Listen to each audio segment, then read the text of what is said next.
nga po pala si Coach Dan. So for today's video, pag-aaralan natin kung paano ba tumalo ng PD Master sa chess.com. Okay, start tayo with D4. So ang kalaban po pala natin dito is from France at ang pangalan niya is Kali03. D4, D5, C4, C6, slab defense, and C3, and pawn to E6. Yan, yung tinatawag slab. Knight F3, pawn takes C4. So, ma-pure siya sa C4. Then, push tayo sa A4 para mapigilan natin yung B5. Then, nag-bishop B4 siya. Pinning this knight on C3. And pushing the pawn on G3 by developing my white bishop G2. Then, black plays knight to F6. Develop his knight. Bishop to G2. Knight to D5. And also pinning this knight and adding more pressure. My knight on C3. Then, the only defense here is queen C2. So, hindi ko gusto or hindi ko type yung bishop dito. Makakward yung bishop ko dyan. So, ginawa ko na lang is queen to C2. Push pawn to B5. Okay. So, hindi nga naman ako makakapture ng pawn at knight dahil nakapin sa bishop. So, ang ginawa ko lang dito, castle na lang para maalis yung pin. Then, ang ginawa ni black is queen to B6.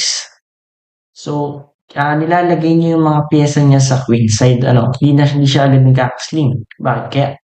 Okay, so, ginrab ko na agad yung center by pushing pawn E4 and also attacking this knight on D5. So, ang ginawa ni black is knight takes C3, pawn takes C3, atake tayo sa bishop on B4, and also palakasin natin yung center natin. So, bishop E3, so, para may idea tayo ng push pawn to D5, para may discovered attack sa queen. So, hindi napansin ni PD Master. Nag-A6 na lang siya. Nag-rook FD1 muna tayo. So, preparation muna sa D5. So, ina-expect ko dito is magkakasling na siya, no? So, kakaiba yung ginawa ni PD Master. Bishop B7. So, hindi siya best move. So, ginrab ko na agad yung center by pushing the pawn on D5 and also attacking this queen on B6. So, ang ginawa ni PD Master is bishop to C5.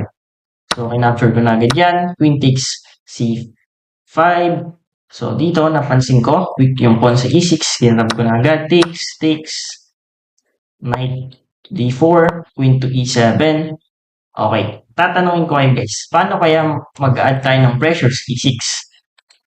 Okay. So, ang best move dito ng white is bishop to H3. Add more pressure sa C6. So, pwede namang E6 pala. Pwede namang bishop C8 si black.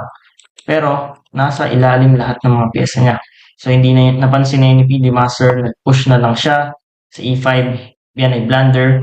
So, mas better dito is castling na lang, no? Iwas ng king.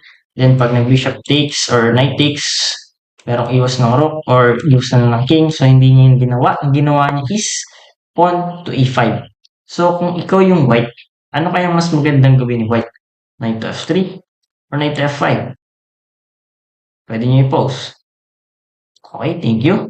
Salamat sa mga sumagot ng knight to F5. So, syempre, pa-atake tayo lagi. Huwag tayong pa-depensa. Okay, sana may natututunan. So, ulitin ko, sa chess, kailangan lagi tayong atake. So, dito, ina-atake natin yung knight, yung queen. And also, hindi siya pwedeng mag-queen to F7. Dahil meron tayo knight D6, double attack, support. Ang ginawa na lang dito ni PD Master is queen to C7. So, ang ginawa ko dito, halimbawa, kung nag-win agad tayo sa D2, makakakasling yung si PD Master. So, hindi ko siya inayang makapag-casling. Chomek muna ako. So, parang term dito is asar! So, inaasar muna natin siya. Or para hindi siya makapag-casling, king to E7, hindi ko siyang king. Knight to F5. Bumalik sa F8 or hindi na siya pwedeng bumalik sa E8. No? So, dito, ano kayang best move ng white para mapag-resign na ang black? So, pwede nyo pong i-pause yung video again. Try nyo solve. Okay, salamat po sa mga nag-post. So, ang best move dito is queen to D2. Atake tayo sa D5. So, pagka queen dito ng white is wala nang depensang itim. For example, halimbawa, pawn to si G6 siya. Halimbawa, tingnan natin kung tama ba yun.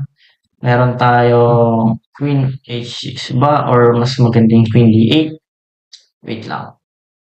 So, mas maganda dito is Queen to D8, check, kain, kain. So, hindi siya pwedeng depensahan yung rook, no, dahil sa knight natin, na-cut off.